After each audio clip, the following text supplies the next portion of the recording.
Friends, இப்போ பார்த்தீங்கன்னா நம்ம பிரேம் குரூப்போடைய ஒரு மெம்பர் அவங்க வந்து பார்த்தீங்கன்னா ஒரு மைஃபேப் ஆப்பில் உமன்ஸ் ஐபிஎல் மேட்ச்சில் ஒரு மினி ஜிஎல்ல ஒரு ஃபர்ஸ்ட் ப்ரைஸ் வந்து 50,000, அந்த 50,000ம் வின் பண்ணிட்டாங்க. இப்போ அவங்க வந்து இந்த இதில் அவங்க எடுத்த பாயிண்ட் வந்து ட்ரீம் லெவனில் வந்த பாயிண்டோட கம்மி தான். அதே மாதிரி கிராண்ட் லீக்லோடைய டாப் பாயிண்டோடைய கம்மி தான். ஆனால் இதில் ஃபர்ஸ்ட் ப்ரைஸ் பண்ணி 50,000 வின் பண்ணிட்டாங்க. ஸோ அதனால தான் நான் எல்லாத்தையும் இங்கே இவ்வளோட்டையும் சொல்லுவேன், கான்டெஸ்ட்டை ஸ்ப்ளிட் பண்ணி போடுங்க. உங்களுக்கு நல்லா தெரிஞ்ச ஒரு கான்டெஸ்ட்டை மினி ஜிஎல்ல ஜாயின் பண்ணி விடுங்க. அதில் பாயிண்ட் குறையும். ஸோ உங்களுக்கான அந்த அமௌண்ட் ஜெயிக்கிறதுக்கான வாய்ப்பு நிறைய இருக்கும். ஸோ சேனல் சார்பாக அவருக்கு ஒரு வாழ்த்துக்கள். இந்தியா ஆஸ்திரேலியாவுக்கான ஒரு முக்கியமான செமிஃபைனல் மேட்ச்சு.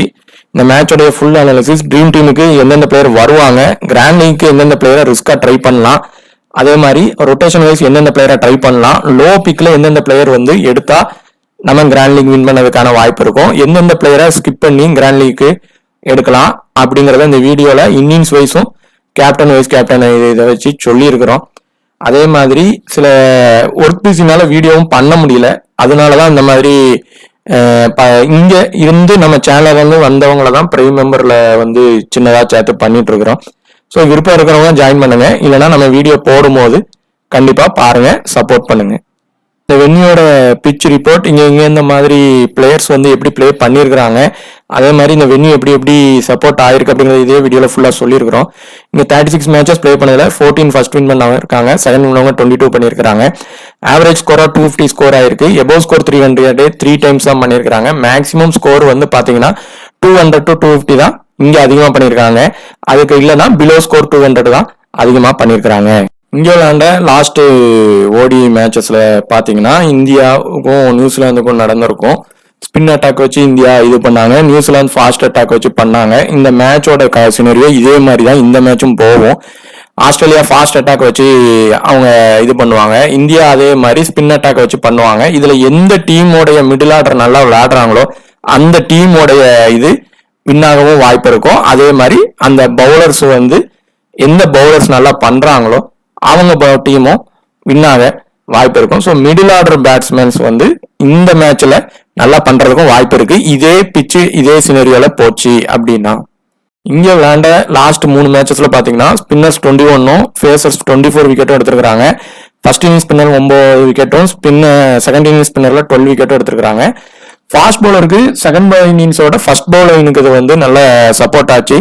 லாஸ்ட் மேட்ச்ல கூட பார்த்துருப்பீங்க. அதனாலதான் ஸ்பின்னர்ஸ் இதை வச்சு அவங்க வந்து இது பண்ணாங்க. நியூசிலாந்து ஃபாஸ்ட் பவுலர்ஸை வச்சு அட்டாக் பண்ணிருப்பாங்க. இவங்களுக்கு எதிராக ஹெட் டு ஹெட் பாத்தீங்கன்னா 151 மேட்சஸ்ல இந்தியா வந்து 57 வின் பண்ணியிருக்காங்க, ஆஸ்திரேலியானா 84 வின் பண்ணியிருக்காங்க. அதுல மாதிரி லாஸும் வந்து பாத்தீங்கன்னா 84 இங்க இவங்க லாஸ் ஆயிருக்காங்க. 10 மேட்ச் வந்து டை ஆயிருக்கு, நோ ரிசல்ட்டாகவும் ஆயிருக்கலாம்.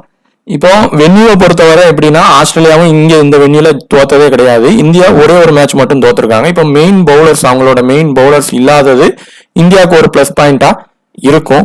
ஸோ மேட்ச் வந்து ஈக்குவல் சப்போர்ட் பண்ணி டீமுக்கு போடுங்க. ஸோ ஆஸ்திரேலியாவுக்கு சப்போர்ட் பண்ணி போவோம், கண்டிப்பா டீம் போடுங்க. இந்த மாதிரி ஐசிசி இதுல அவங்களோட ஃபுல் இதையும் எஃபர்ட்டையும் கண்டிப்பா கொடுப்பாங்க.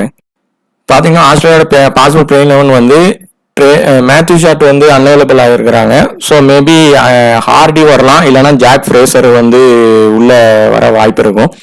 அதே அது போக வேற பெரிய அளவுக்கான சேஞ்சஸ் வந்து வேற அளவுக்கு இருக்காது. மேபி ஜான்சனுக்கு பதிலாக அபுட் வந்து உள்ள கொண்டு வரலாம், இல்ல சேம் லைனப்ல போயிடுவாங்க. இந்தியாவுடைய பாசிபிள் பிளேயிங் 11 பாத்தீங்கன்னா சேம் பிளேயினப்ல தான் அவங்க உள்ள வருவாங்க. மேபி குல்தீப் யாதவ் இல்லைன்னா வேற யாராவது ஒரு ஸ்பின்னரை வேணா எடுத்துட்டு ஹர்ஷித் ராணா கொண்டு வரலாம். இல்லை அப்படின்னா அதே பிச்சு அதே கண்டிஷன்ல தான் இருக்கு அப்படின்னா இதே லைனப்ல தான் அவங்களும் உள்ள போவாங்க. இப்போ பாத்தீங்கன்னா நம்ம இந்தியாவுக்கும் ஆஸ்திரேலியாவுக்குமான செமிஃபைனல் சாம்பியன்ஸ் ட்ரோஃபி மேட்ச்சு. இந்த மேட்சோடைய ப்ராக்ரஸ் எந்தெந்த மாதிரி இருக்கு, இந்த வென்யூ எப்படி இதாக இருக்கு அப்படிங்கிறத பார்க்கலாம். இந்த மேட்சோடைய பிச்சு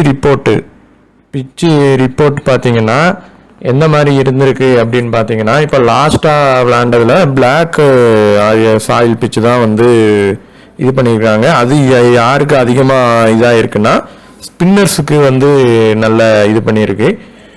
அதே இது பார்த்தீங்கன்னா நியூசிலாந்து டீமும் அந்த ஸ்பின்னு இதை வச்சு தான் அவங்க வந்து இந்தியா ஈஸியாக வின் பண்ணாங்க. அதே மாதிரி ஃபர்ஸ்ட் இன்னிங்ஸில் பொறுத்தவரை ஃபாஸ்ட்டுக்கு நல்ல சப்போர்ட் ஆகுது. ஸோ இப்போ ஃபர்ஸ்ட் இன்னிங்ஸ் பவுலிங் அப்படியே ஆப்போசிட் ஆகுது அப்படின்னா ஆஸ்திரேலியா வந்து செகண்ட் பவுலிங் போடுறாங்கன்னா அந்த இடத்துல வந்து அவங்க ஸ்ட்ரகிள் பண்ணுவாங்க கொஞ்சம். அதே இது இந்தியா வந்து செகண்ட் பவுலிங் வந்து ஸ்பின்னு போட்டாங்கன்னா விக்கெட்டை வந்து எடுத்துருவாங்க. ஸோ இப்போ ஆஸ்திரேலியா ஃபர்ஸ்ட் பவுலிங் வந்து ப்ரிஃபர் பண்ணி பவுலிங் போடுறாங்கன்னா விக்கெட் ஃபால்ஸ் வந்து இருக்கும். லாஸ்ட் மேட்ச் இருந்த மாதிரி கொஞ்சம் விக்கெட் ஃபால்ஸ் வந்து இருக்கும். இது வந்து கம்ப்ளீட்டா அதே சேம் பிச்சு அதே கண்டிஷன்ல தான் இருக்கு அப்படின்னா ஆவரேஜ் ஸ்கோர் பார்த்தீங்கன்னா ஒரு 250 வரைக்கும் வரதுக்கான வாய்ப்பு இருக்கும். பவர் பிளே ப்ராக்ரஸ் எந்த டீம் ஃபர்ஸ்ட் இன்னிங்ஸ் பண்ணாலும் சரி கண்டிப்பா 1 to 2 விக்கெட் அதுக்கு மேலே விழுறதுக்கும் வாய்ப்பு இருக்கும். 1 to 2 விக்கெட் உறுதியாக விழுது. செகண்ட் இன்னிங்ஸ் பொறுத்தவரை மேக்சிமம் 1 விக்கெட். இதுதான் பவர் பிளே ப்ராக்ரஸ் பொறுத்தவரை. ஸோ டாப் ஆர்டரில் வர பேட்ஸ்மேன் அவங்க 1 விக்கெட்டை வந்து இழக்கிறாங்க. அதுவும் ஃபர்ஸ்ட் இன்னிங்ஸில் 2 விக்கெட்டையும் இழக்க வாய்ப்பு இருக்கு. ஸோ அதுக்கு தக்கனமான பேட்ஸ்மேனை நீங்கள் ரிமூவ் பண்ணி போகணும். இது பவுலிங் பிச்சாக இருக்கு. ஜிஎலுக்கு ட்ரை பண்ணுறதா இருந்தா நீங்கள் ஸ்மால் லீக் விளையாடுறீங்கன்னா நீங்கள் ட்ரை பண்ணிக்கிங்க பிளேயர்ஸை. ஆனால் இதே கிராண்ட் லீக்காக இருந்தால் இந்த மாதிரி பிளேயரை லீவ் பண்ணி தான் போய் ஆகணும். ஸோ அதில் என்னென்ன பிளேயருக்கு ஆனால் ஆப்பர்ச்சுனிட்டி எப்படி இருக்கு அப்படிங்கிறத பார்க்கலாம்.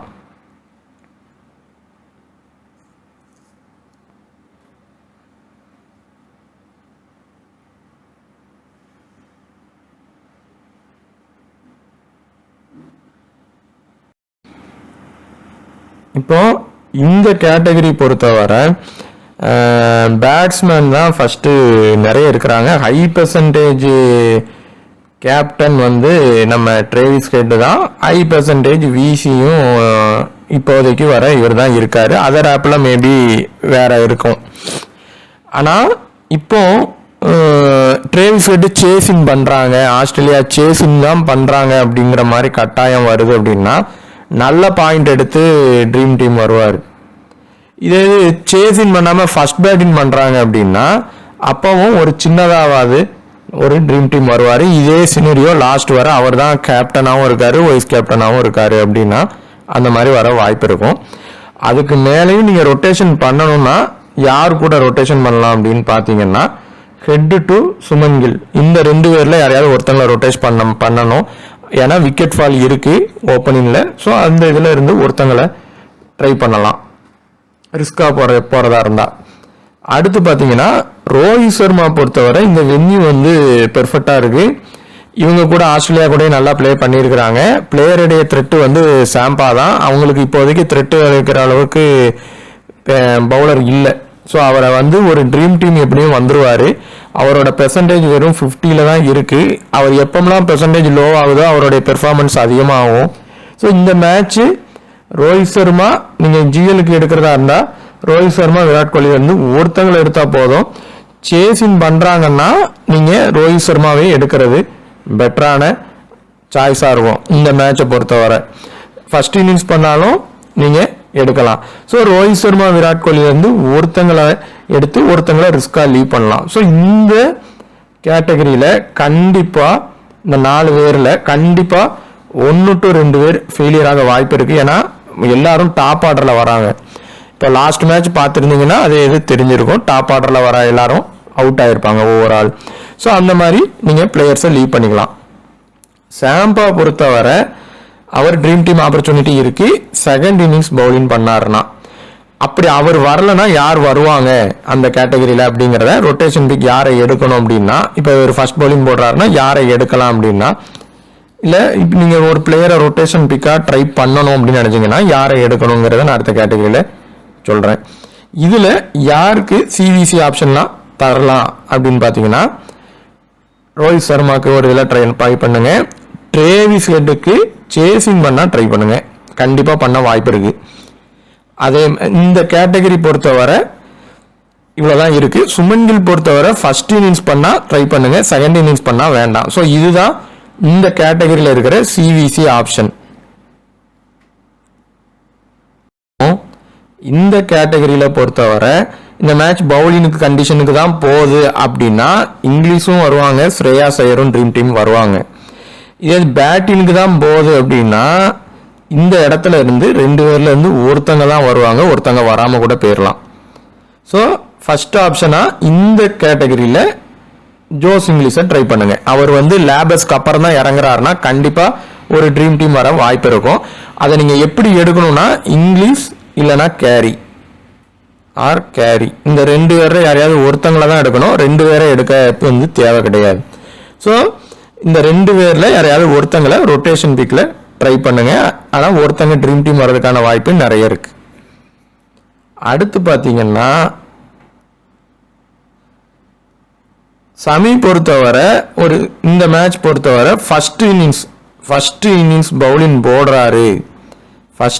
பவுலிங் போடுறாருன்னா நீங்கள் ஒரு டீமில் எடுத்துக்கலாம், ஒரு ட்ரீம் டீம் ஆப்ஷனில் இருக்கும். செகண்ட் இன்னிங்ஸ் பவுலிங் போடுறாரு அப்படின்னா நீங்கள் சமி எடுக்கணும். அப்படி இல்லை சமியை விடுறீங்க அப்படின்னா வேற யாரை எடுக்கலாம் அப்படிங்கிறதையும் நான் அடுத்த கேட்டகரியில் நான் சொல்கிறேன். ஆனால் ஃபர்ஸ்ட் இன்னிங்ஸ் ட்ரை பண்ணும்போது நீங்கள் சமியை எடுத்துக்கங்க. ட்ரேவிஸ் ஹெட்டுக்கும் இவருக்கும் இது இருக்கும் பேட்டில். அதில் ட்ரேவிஸ் ஹெட் ஃபர்ஸ்ட் இன்னிங்ஸ் பிடிக்கும் போது அவுட் ஆக வாய்ப்பு இருக்கும். ஸோ இந்த 2 பேர்ல இருந்து ஒருத்தங்களை ட்ரை பண்ணுங்க. First preference Jose English. அடுத்து பார்த்தீங்கன்னா மேக்ஸ்வெல் பொறுத்தவரை இந்த venue and head to head 2மே நல்லா வச்சிருக்காரு. பாண்டியாவும் அதே கண்டிஷனில் தான் இருக்காங்க. ஆனால் இது எப்படி எடுக்கலாம் அப்படின்னா ஹார்திக் பாண்டியா ஃபர்ஸ்ட் பவுலிங் போட்டு பேட்டிங் போறாருன்னா அவர் ட்ரீம் டீம் வந்துடுவார் உறுதியா. எது பேட்டிங் பிடிச்சு பவுலிங் போறாருன்னா அந்த இடத்துல கொஞ்சம் கஷ்டப்படுவாங்க. எது பவுலிங் போட்டு பேட்டிங் போறாருன்னா கண்டிப்பா 2 பேருமே இந்த இடத்துல இருந்து ட்ரீம் டீம் வர அதிகமான வாய்ப்பு இருக்கும். இந்த மேட்ச்ல பவுலிங் கண்டிஷன்ல தான் மேட்ச் போகுதுன்னா கண்டிப்பா மேக்ஸ்வெலுக்கான வாய்ப்பு கிடைக்கும். கண்டிப்பா ஒரு ட்ரீம் டீம் ஆப்ஷன்ல உள்ள ஒரு 2 பேருமே வருவாங்க. இதே பாண்டியா பேட்டிங் பிடிச்சு பவுலிங் போறாருன்னா இந்த 2 பேர்ல இருந்து யாராவது ஒருத்தங்களை எடுத்தாலே போதும். ஸோ இந்த கேட்டகரியில் மேக்சிமம் மஸ்ட் பிக்காக எடுக்க வேண்டியது சமி ஃபர்ஸ்ட் இன்னிங்ஸ் போட்டால், ஜோஸ் இங்கிலீஷ் இந்த 2 பேர்ல இருந்து 1. ஸோ 2 to 3 பேர் நீங்கள் ஜிஎலுக்கு எடுக்கிறதா இருந்தால் ட்ரை பண்ணி பாருங்கள். இன்னிங்ஸ் வைஸ் அது யாரை நம்ம சொல்கிறோமோ அது இன்னிங்ஸ் வைஸ் மேட்ச் ஸ்டார்ட் ஆன பிறகு ட்ரை பண்ணி பாருங்கள். இதில் யாருக்கு சிவிசி ஆப்ஷன் இருக்கு அப்படின்னு பார்த்தீங்கன்னா மேக்ஸ்வெல் பொறுத்தவரை ஒரு சின்ன வாய்ப்பு இருக்கு. அவர் எப்படின்னா ஒன்று ட்ரீம் டீம் வரலாம் பெருசா, இல்லைன்னா சின்னதாக ஃப்ளாப் கூட ஆக வாய்ப்பு இருக்கு. ஸோ ஒரு சிவிசி ஆப்ஷனில் மேக்ஸ்வெல்லை ட்ரை பண்ணலாம். பாண்டியா பொறுத்தவரை ஃபர்ஸ்ட் பவுலிங் போட்டாருன்னா ஒரு சிவிசி ஆப்ஷனில் இருக்கும், இல்லைன்னா பிளேயராக மட்டும் ட்ரை பண்ணி பாருங்க. ஜாஸ் இங்கிலீஷ் பொறுத்தவரை ஃபர்ஸ்ட் பேட்டிங் பண்றாருன்னா இந்த டைம் சிவிசி ட்ரை பண்ணி பாருங்க. இந்த 3 ஆப்ஷன் தான் இந்த கேட்டகரி வைஸ் இருக்கு. இது ஒரு முக்கியமான பிளேயர்ஸ்ல இருக்கிற இதுல மேக்சிமம் எப்படின்னா ஆஸ்திரேலியா வின் ஆகுறாங்க, ஆஸ்திரேலியா பக்கம் தான் மேட்ச் போகுது அப்படின்னா கண்டிப்பா ஸ்மித்தும் லேபர்ஸும் 2 பேருமே ட்ரீம் டீம் வர வாய்ப்பு இருக்கும். ஸ்மித்தை பொறுத்தவரை வீக்னஸ் என்னன்னா அந்த ஸ்பின்னு, ரவீந்திர ஜடேஜா, வருண் சக்கரவர்த்தி, குல்தீப் யாதவ் இவங்க கிட்ட, அக்சர் பட்டேல் இவங்க கிட்ட அவுட் ஆக நிறைய வாய்ப்பு இருக்கும். ஆனால் இன்னொரு ப்ளஸ் பாயிண்ட் என்னன்னா பும்ரா இல்லை. ஸோ பும்ரா இல்லாதனால ஸ்மித்து ட்ரீம் டீம் வர்றதுக்கான வாய்ப்பும் இருக்கும். ஆனால் அவர் நார்மலாக ப்ளே பண்ணாருன்னா வந்துடுவார், கண்டிப்பாக ட்ரீம் டீம் வருவார். இப்போ இதே இந்தியா தான் வின் ஆகுதுன்னா ஸ்மித் லேபர்ஸ்லேருந்து ஒருத்தங்க தான் வருவாங்க, ஒருத்தங்க உறுதியாக ஃபெயிலியர் ஆவாங்க. நீங்கள் ஃபஸ்ட்டு ப்ரிஃபரன்ஸ் லேபர்ஸை ட்ரை பண்ணுங்கள். ஏன்னா அவருக்கு பவுலிங் ஆப்பர்ச்சுனிட்டி கிடைக்கும். ஒரு 4 to 5 ஓவர் போடுவார், ஒரு விக்கெட் எடுத்து 20 ரன் அடிச்சிட்டாருன்னா ட்ரீம் டீம் வருவார். ஆனால் ஸ்மித்தால் எடுத்ததும் அவுட் ஆகிட்டாருன்னா வர வாய்ப்பு இருக்காது. கேப்டன் ப்ரெஷரில் ப்ளே பண்ணும்போது அவுட் ஆகவும் வாய்ப்பு இருக்கும். ஸோ இன்னொரு சினரியோ இன்னும் இதில் எப்படின்னா இப்போ அக்சர் பட்டேல் இந்த இடத்துல கம்ப்ளீட்டாக ஃபெயிலியர் ஆகுறாரு அப்படின்னா ட்ரீம் டீம் கூட வரல, ஜடேஜா தான் வராரு, இவர் ஃபெயிலியர் ஆகுறாரு அப்படின்னா இந்த 3 பேர்ல இருந்து ஒருத்தங்க சிவிசி அளவுக்கு ப்ளே பண்ணிடுவாங்க. இதை நோட் பண்ணிக்கிடுங்க. இது நடக்க ஒரு 80% வாய்ப்பு இருக்கும். அக்சர் பட்டேல் ட்ரீம் டீம் கூட வராமல் ஃபெயிலியர் ஆறாரு அப்படின்ற ஒரு டீமை நீங்கள் ரெடி பண்ணீங்கன்னா இந்த 3 பேரில் இருந்து ஒருத்தங்க சிவிசி. அதில் குல்தீப் யாதவை செகண்ட் இன்னிங்ஸ் பண்ணால் மட்டும் ட்ரை பண்ணலாம், இல்லைனா விட்டுறலாம். அடுத்து ஸ்மித்து லேபஸு ஸ்மித்து ஃபர்ஸ்ட் இன்னிங்ஸ் ட்ரை பண்ணி பாருங்கள், லேபஸை செகண்ட் இன்னிங்ஸ் ட்ரை பண்ணி பாருங்கள். ஸோ இந்த மாதிரி சிவிசியை இன்னிங்ஸ் வைஸ் ட்ரை பண்ணி பாருங்கள். அக்சர் பட்டேல் ரிமூவ் பண்ணுற இதில் இந்த கேட்டகரியில் வரவங்கள ட்ரை பண்ணலாம். அதே மாதிரி இதில் இருக்கிற இந்த 3 பேர் ஸ்மித்து, லேபஸு, குல்தீப் யாதவ்ல இருந்து கண்டிப்பாக 2 பேர் ட்ரீம் டீம் உறுதியாக வந்தே தீருவாங்க. இதில் இருந்து நீங்கள் 2 பிளேயரை எடுத்தே ஆகணும். ஒருவேளை சமிக்கு ஓவர் கம்மியாகுது, அவரால் விக்கெட் எடுக்கிறதுக்கான முயற்சி இல்லை, ஸ்பின்னர் அட்டாக் வச்சு தான் போகிறாங்கன்னா அந்த இடத்துல குல்தீப் யாதவ் தான் வருவார். சமி கூட வர்றது டவுட் ஆயிரும். அதே மாதிரி நம்ம சொன்னதுதான், ஜாஸ் இங்கிலீஷ் இல்லைன்னா அலேஸ் கேரிலேருந்து ஒருத்தங்களை எடுத்தாலே போதுமானது. அடுத்து பார்த்தீங்கன்னா இந்த மேட்சை பொறுத்தவரை ஒரு நல்ல ஒரு பிக்காக இருக்க ரவீந்திர ஜடேஜாவுக்கு ஒரு வாய்ப்பு இருக்குது. அவருடைய பெர்சன்டேஜ் லோவாக போயிட்டே இருக்குது. எப்போல்லாம் லோவாக போயிட்டே இருக்கோ அவர் ஒரு மேட்ச் பெருசாக பெர்ஃபார்மன்ஸ் பண்ணிடுவார். ஸோ இப்போ எல்லாரோடைய இதுவும் சக்கரவர்த்தி மேலேயும் அக்சர் பட்டேல் மேலேயும் தான் சிவிசி வச்சுருக்காங்க, ஜடேஜா மேலே யாரும் இல்லை. ஆனால் ஜடேஜாவுக்கு எதிராக பிளேயர் கிடையாது, ஏகப்பட்ட த்ரெட் இருக்குது. ஸ்பின் கண்டிஷனுக்கு போகுதுன்னா இந்த மேட்ச் அவர் பெர்ஃபார்மன்ஸ் பண்ண வாய்ப்பாயிரும். ஸோ ஜடேஜாவுக்கு ஒரு சிவிசி கொடுத்து எடுக்கும் போது ஒரு சிவிசி கொடுத்து ட்ரை பண்ணி பாருங்க. அவர் ட்ரீம் டீம் ஆப்ஷனில் தான் இருக்கார். அதே மாதிரி இந்த 3 பேர்ல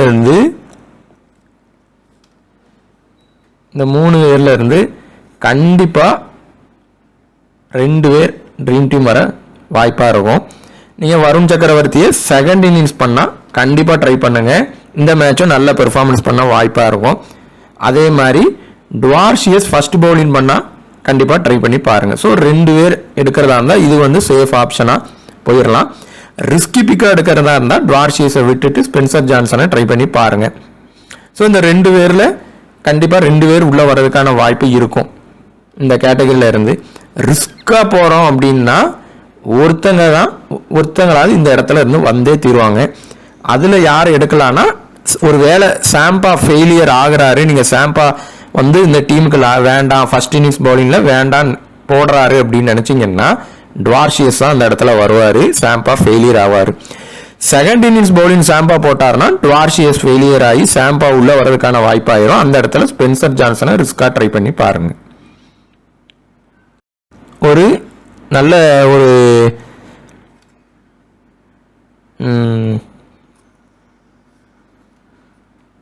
பிக்குனா ரவீந்திர ஜடேஜா லோ கேட்டகரி பிக்கு, டிஃபரன்ஷியல் பிக்கு. அடுத்து ஸ்பென்சர் ஜான்சன், அவர் ஒரு ரிஸ்க் பிக்கு தான். ரிஸ்காக ட்ரை பண்ணுறதா இருந்தால் பிளேயராக எடுத்து பாருங்கள். சேஃப் பிக்காக நினச்சா சக்கரவர்த்தி தான். இப்போ கண்டிப்பாக மேத்யூ ஷா டீமில் இல்லாதனால ஒன்று ஜாக் ஃப்ரேசர் கொண்டு வருவாங்க, இல்லைன்னா ஹார்டி கொண்டு வருவாங்க. அபுட் கொண்டு வர்றது கொஞ்சம் கஷ்டம்தான், ஏன்னா பேட்டிங் டாப் ஆர்டரில் கொஞ்சம் வேணுங்கிறதுக்காக கண்டிப்பாக கொண்டு வருவாங்க.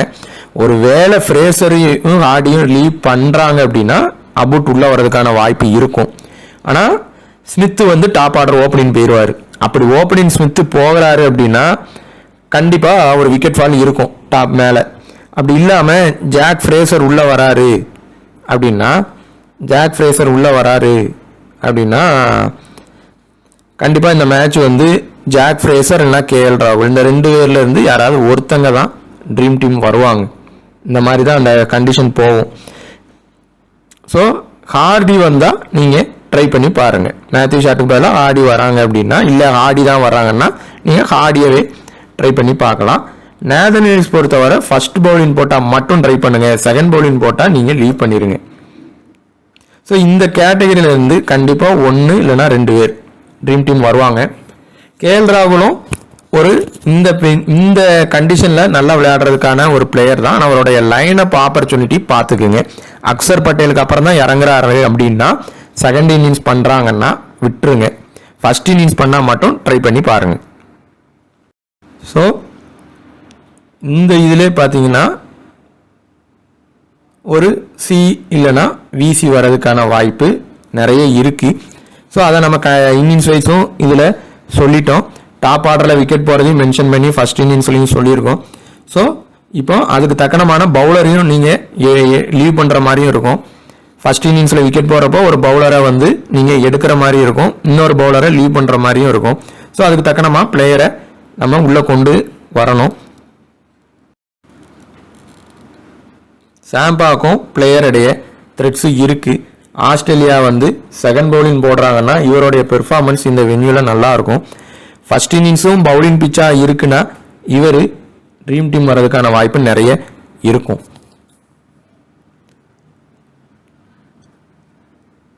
வீடியோ பார்த்துட்டு இருக்கவங்களுக்கு வீடியோ பிடிச்சிருந்துச்சுன்னா கண்டிப்பாக ஷேர் பண்ணி சப்ஸ்கிரைப் பண்ணுங்கள். முக்கியமாக அந்த இன்னிங்ஸ் வைஸ் விஷயத்தை நோட் பண்ணுங்கள். அந்த இன்னிங்ஸ் வைஸ் விஷயம்தான் இந்த மேட்சுக்கு வந்து ரொம்ப முக்கியமான ஒரு இது. அதுக்கு தக்கனமாக தான் அந்த மேட்ச் ஆனது மூவ் ஆகும். ஸோ அந்த மாதிரி ட்ரை பண்ணுங்கள். ஸ்மால் லீக் ட்ரை பண்ணுறவங்க கண்டிப்பாக பேட்டிங்கில் இருந்து ஒரு லோ பிக் வந்தே தீரும். அதே மாதிரி பவுலிங்கில் இருந்து ஒரு லோ பிக் அவங்களும் வருவாங்க. அதில் யார் யாருக்கான வாய்ப்பு இருக்குன்னு நம்ம சொல்லியிருக்கிறோம். நீங்கள் அந்த பிளேயரை மெயினாக எடுத்தால் போதும். கேப்டன் வைஸ் கேப்டன் வந்து சேஃப் கேப்டனுக்கே ட்ரை பண்ணுங்கள். அதுவும் இன்னிங்ஸ் வைஸ் நம்ம சொல்லியிருக்கிறோம். டாப் ஆர்டரில் வர கேப்டனை விட மிடில் ஆர்டரில் வர பேட்ஸ்மேனுக்கு ஒரு சிவிசி ட்ரை பண்ணி பாருங்கள். தேங்க்யூ.